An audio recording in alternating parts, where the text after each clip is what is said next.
In this video, I'm going to be talking about Christmas cactus, Thanksgiving cactus, Easter cactus. They're all versions of Schlumbergera. Try saying that really quickly. We're going to look at their care, how to propagate them, how to fix them if they're doing badly, and how to get them to bloom and keep those blooms on.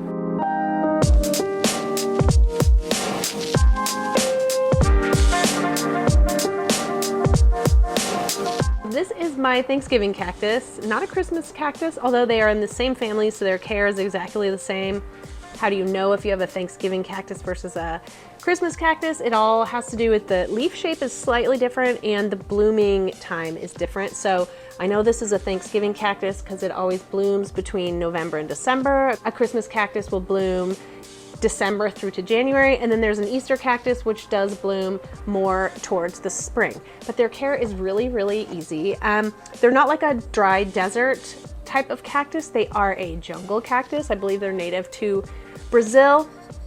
And so that does tell you a little bit about their care. They're gonna want bright, indirect light. Think of in the shade of the jungle, right? They can be sort of low light plants, but if you want to get those beautiful blooms out of them, it is best to have them in some filtered light. It doesn't have to be hot, direct sunlight. They don't really dig that too much. They just need somewhere in between. So this cactus in particular, I bought this for like $2 on sale from, I believe it was a Rite Aid in a pharmacy. It was like a Christmas cactus display. So I bought it and it's been so easy to care for. I've never repotted it because these plants, they perform best when they don't have lots of crazy change. So you are going to want to only repot it like maybe once every 2 years. They're going to be happiest at that.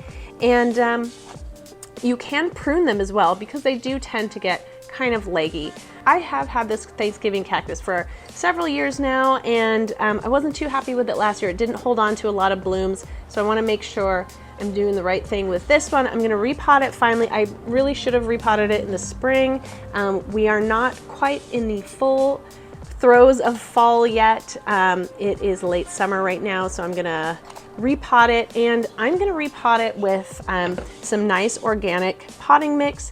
But because it is a cactus, it does want to make sure it has oxygen to the roots. These are not plants that want to be in standing water. You really do want to make sure that this plant fully dries out in between waterings and gets a lot of oxygen to its roots. So if you have a cactus mix, that's great. I don't happen to have a cactus mix. This is an indoor potting mix, which does tend to retain a little bit more water. So I also have perlite. Perlite is sort of puffed lava rock. It's really great for adding oxygen to the roots. It soaks up moisture but doesn't leave it soaking wet. So perlite's great. It's also really great for propagation, but in this case I'm going to mix it together with the soil. So the thing about the care of these plants, it can be a little bit counterintuitive. If you want to make sure that you get some really nice blooms, you're only really going to want to fertilize from the spring into the summer, and you're going to want to stop fertilizing as you get toward fall. That will encourage the blooming because fertilization will often mean it grows new leaves. As you can see, this one is growing some new leaves. The flowers will come out of the tips here. So you are going to want to make sure that you've kind of stopped fertilizing as you get towards the fall. And one of the things I love about this plant is it is so easy to propagate. If you find that your Christmas cactus is getting a little bit leggy, you can simply snip it back, and then even if you have one tiny little branch, either if you have a longer branch or a smaller branch, all you have to do is stick this into the soil and it will root within 2 weeks. You want to keep that soil moist, not overly saturated, but moist, and it will grow roots. So I actually found, and this is, you know, anyone who's watched my channel knows that I love free plants, and I'm always looking at the ground of hardware stores such as Home Depot, and I actually found a pretty decent little piece of Christmas cactus that was on the floor of a hardware store. I picked it up, brought it home, and here's how I took care of it. So these are two, I'm not sure if they're Christmas or Thanksgiving cactus that I found on the ground outside a business. They had just fallen off a display and I left them out. I forgot them for about a month. So you can see They're getting pretty shriveled up because their moisture is running out, but this one, you can see it is already propagating itself. It's already growing some roots. This one not as much because probably that flower is kind of using a lot of its energy. So I'm just gonna pull the flower off because it's obviously not gonna bloom. And then I'm just going to simply place these in soil. So I have a little pot of cactus mix. Here are the pieces I found on the ground. As you can see, the roots are already there. I'm just gonna place it in fairly deep. Same with this one. I wanna make sure I'm putting the bottom in the soil, not the top where the flower comes out, as that is where the roots will come out. And here's another piece I found. We'll pop that in there as well. Now, since these have been calloused off, they're not recently cut, I can go ahead and water them. I'm gonna give them a good soak because they are obviously in need of refreshing themselves. And this one in particular has roots already, so it is ready to be watered. I'm gonna pop them in here so they can have like a little cache pot. So the soil gets really nice and watered. Just going to fill that up. I'm going to put some in here as well so that it's bottom watered, and that way I know they're getting a really good soak. Now after about an hour I'm going to remove this because I don't want them to be sitting in water. They could rot, of course, but for now I'm going to let this soil soak up that water for about an hour, and then we'll take it out. 6 months later. This is it. It grew roots pretty quickly, and now it has actually now grown some new branches, and this one in fact has already started to bloom, which is a little bit early. It's not quite fall. So this is the little snippets that I found on the ground and stuck them in. I think there's a few different types here because this one looks a little bit fatter. This is the Thanksgiving cactus. You can see it's got a bloom. So all you simply do is stick a broken end of a Christmas cactus into the soil, and it will just simply start growing a whole new plant. I also was at my mother's house several months ago, and I noticed she had a Christmas cactus that was looking kind of worse for wear, and I think she thought it was underwatered, so she kept watering it, thinking that it would come back to life, and unfortunately it had the opposite effect. The plant was overwatered and the roots were rotting, and the plant was rotting from the bottom up. And this was an old, decades old Christmas cactus. These things can live forever. These are kind of like multi-generational plants. That's one of the joys of this plant, is that it can live for decades. It can get quite old. You can always snip it off and make more plants and give it away as gifts. It's really beautiful in that way. So I was at my mom's house. She had this Christmas cactus that was completely rotting from the inside out because it had been overwatered. So I simply went through and really cut it back really far. I made sure to cut off all the rot, 1 to 2 inches in away from the rot, at least, to make sure all the rot was completely clear. I made sure that I was using sanitized clippers as well. So I cut off all the pieces, making sure all the rot was gone, and I left them to sit about a day or two so that they calloused over. This being a cactus type plant, it is like a succulent. It can last out of soil. It can last without roots for a good long time. So I cut it. I knew it would be okay. Left it a few days until those ends had calloused over, and then I placed them back into some fresh potting soil, watered them only when the soil became dry, and sure enough, that plant is back growing and healthy. So it's really easy to propagate, fix, save these kind of plants if you find them. So with this one, just gonna really simply, and as mentioned, so I watered this recently. It was looking really dry. It usually sits inside my house, kind of near a window. It's not in a really hot direct sunlight. Probably could be getting a little bit more light, but it definitely could do with some new fresh soil. And you can see I have it in a cache pot, so it has a little excess water. And I don't think, it's not so much that it's outgrowing its pot. I think the pot size is fine. You can see the roots actually look pretty healthy. But one thing I noticed, So I thought this plant had perlite in it. Again, perlite is really great for aeration of the roots, and it turns out it actually has styrofoam in the soil. So this isn't the greatest soil. We're gonna get rid of that and all the little styrofoam pieces and give it some nice, new, fresh soil. So I'm just gonna quite simply start pulling all this soil off. And if we lose some roots, that's okay. Again, I recommend this probably would have been best done in the springtime, not right before blooming season, but we'll see. And again, I'm not going to fertilize it. I am just going to remove this soil. And you know what's interesting? I can see this was a piece that had broken off this plant earlier, and I had stuck it back in the soil, and it is in here, part of this plant now. I'm not going to go too crazy because, as mentioned, this plant doesn't want to go through too much change. One problem people find when it drops its flowers, a lot of times it's because like there's some extreme change. Like people say, oh, my plant is blooming, I'm gonna move it to a different spot. And it kind of puts the plant into shock and it stops growing. So interesting enough, for this plant, there isn't a huge root system. You can see some little roots, and I can see other leaves that I have put in. And I'm not gonna mess around too much with it. I'm just gonna take some of that older soil out, massage these nice, healthy leaves. So you can kind of see where these are little leaves that when they fell off, I just stuck them right back in to the plant and they've gone and rooted themselves.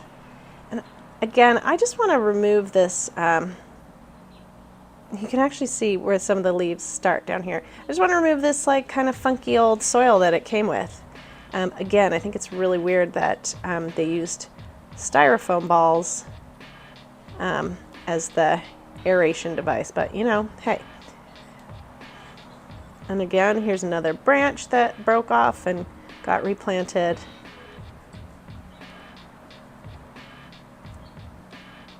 So let's kind of get that funky old soil out.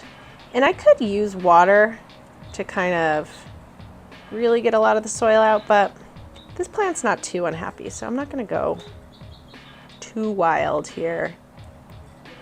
So apparently in the jungles of Brazil, where these are native to, they do kind of grow on rocks and on the side of trees, but they are like almost like a little bit like an orchid cactus, but they do like to be planted in soil. But yes, oxygen is the key to making these plants happy. Okay, so that's pretty good. And as mentioned, I'm going to put it back into the same pot that it was in. And I do want to mix the perlite in here to make sure that there's a little bit of better aeration. All right, so I'm going to just add this in here and use my hands to mix it up. Making sure there's plenty of perlite, plenty of drainage happening. So this is now about half full, which I think will be good with this amount of roots. Yeah, that feels about right. I'm going to put that back in here. And then now, just using my little trowel, I'm going to add the soil back in. And I'm going to kind of squish it down. Tapping a plant on a table is a good way to make sure, because even though, yes, this plant wants lots of aeration, it doesn't want its roots exposed. So you're gonna have to find a happy medium there.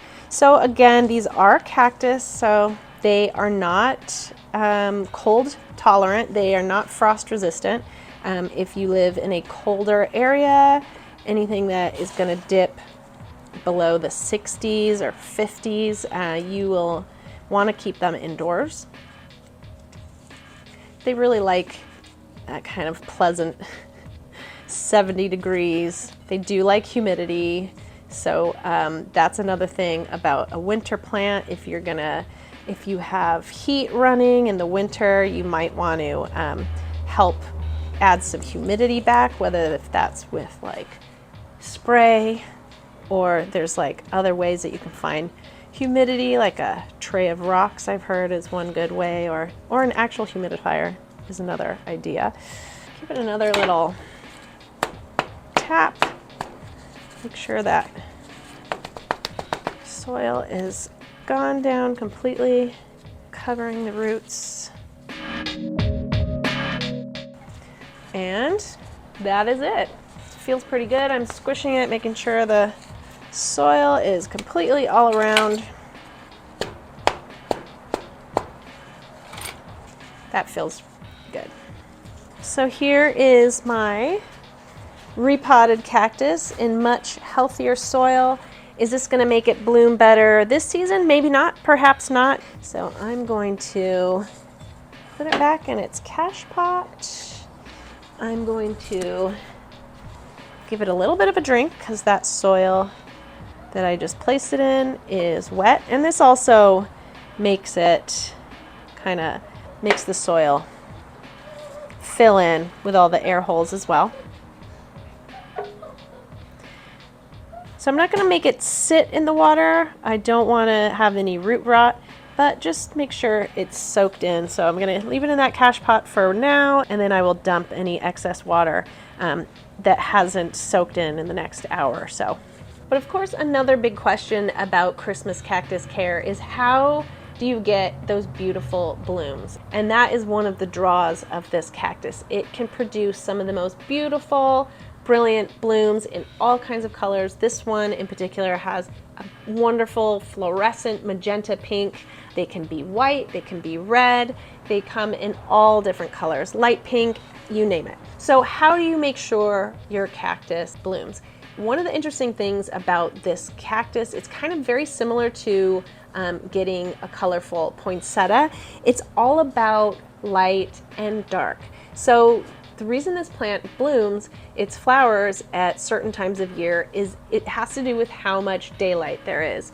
So if you have a Thanksgiving cactus like me and it blooms closer to November, about a month before it's due to bloom, you want to make sure it's in the dark for 14 to 16 hours. And I mean the dark, dark, dark.